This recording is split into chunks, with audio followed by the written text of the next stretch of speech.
Now, only about 10% of women hold CEO or management positions within the aviation network. I'm outside of a sandbag site. We were here for a few hours talking to people, and I can definitely tell you the vibe at the sandbag sites are a lot different this time than with Hurricane Ian. It's extremely chilly out here. I feel like the temperature dropped just a little bit even since I've left my front door.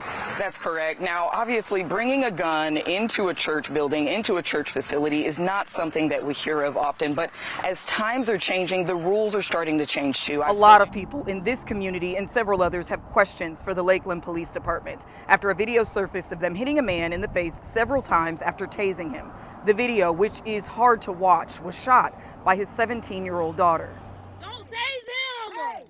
That's Antoine Glover, after Lakeland police say he refused to follow instructions Don't put him down! after they pulled him over for not wearing a seatbelt.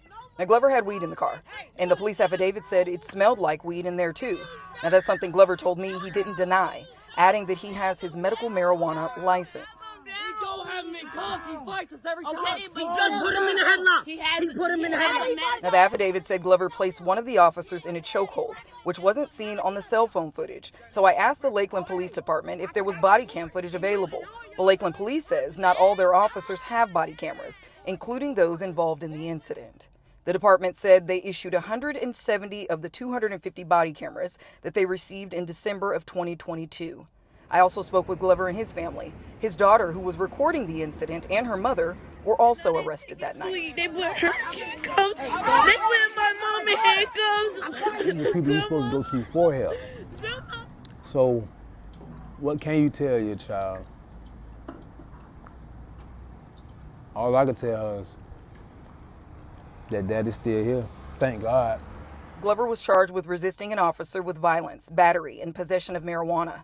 Local groups like the Black Lives Matter Restoration of Polk County are helping the family see criminal charges for the 4 officers that were involved in the incident.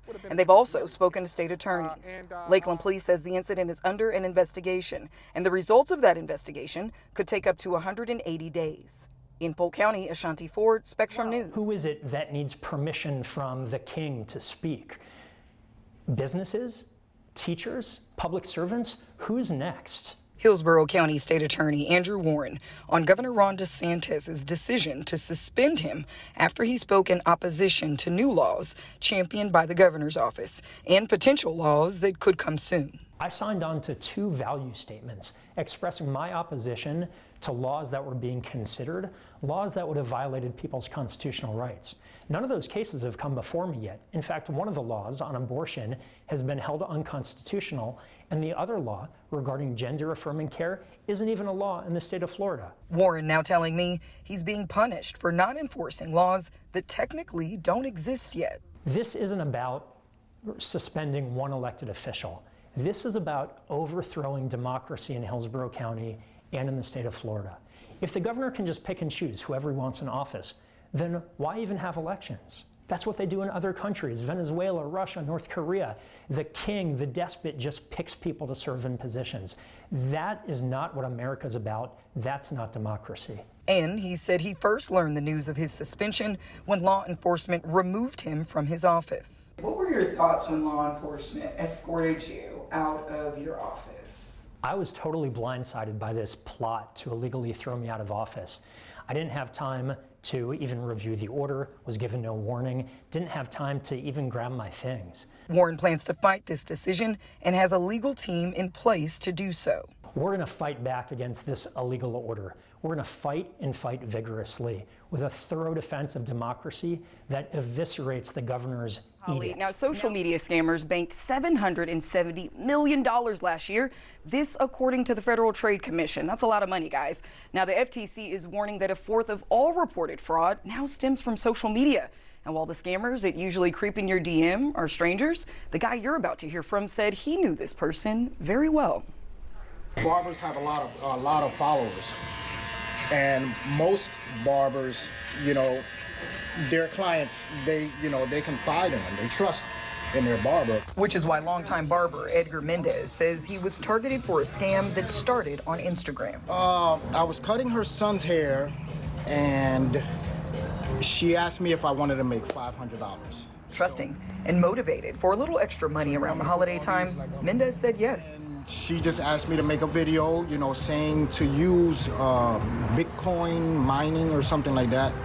And I made the video. Hey guys, I invested $500 in Bitcoin mining. Shortly after he sent the video, he says she asked for information located in his Instagram settings. My Instagram sent me a code to get into the actual Instagram, and because it was $500, I didn't think nothing of it, so I sent her a code and there it went. My Instagram was blocked. This is when she hacked my account. Confused and quite frankly ticked off, he realized he was being scammed. And when he confronted his client about it, a scam, you know, I can't get back into my IG.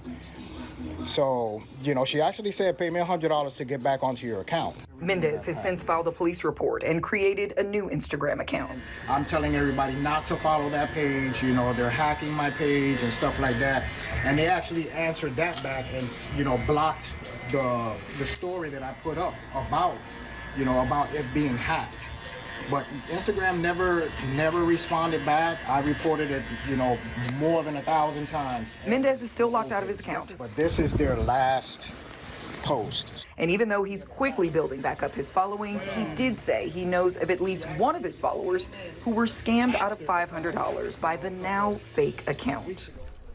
Not good. Now, I spoke to the FTC a little bit more about this. It is a growing problem. Actually, just last week, they sent out a national tip for people to be on the lookout. Now, I spoke to Emma Fletcher with the FTC, and she's joining us now for more on how you can protect yourself against these cyber scams. Be aware that scammers very often want the information on the back of gift cards, or they want cryptocurrency or wire transfers. Those are all ways scammers like to be paid, so those would be red flags. I would say we've seen a huge surge in reporting. Based on the data we have, it appears that social media may be the most profitable method scammers are using to reach people. About 1 in 4 people who reported losing money said it started on a social media platform.